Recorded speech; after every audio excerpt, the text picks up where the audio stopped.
How to edit or delete a CNAME record in cPanel using the DNS Zone Editor.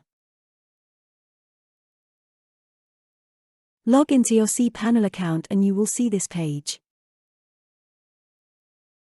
In the Domain section, click on the Zone Editor icon. Under Actions, click on the Manage button for the respective domain. This page contains all the zone records for your respective domain. In the Filter section, click on CNAME to filter the CNAME records. Under Actions, click on the Edit button for the records you want to edit. Edit the record and click on the Save Record button.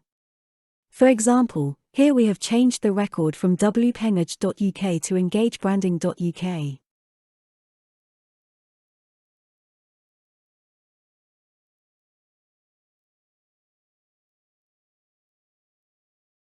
That's it, the CNAME record has been updated.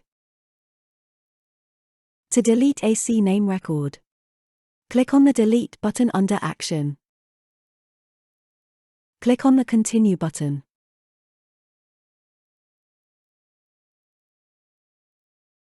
That's it, you have successfully edited or deleted a CNAME record in cPanel using the DNS Zone Editor. Thank you for watching. Please contact us if you need any further support.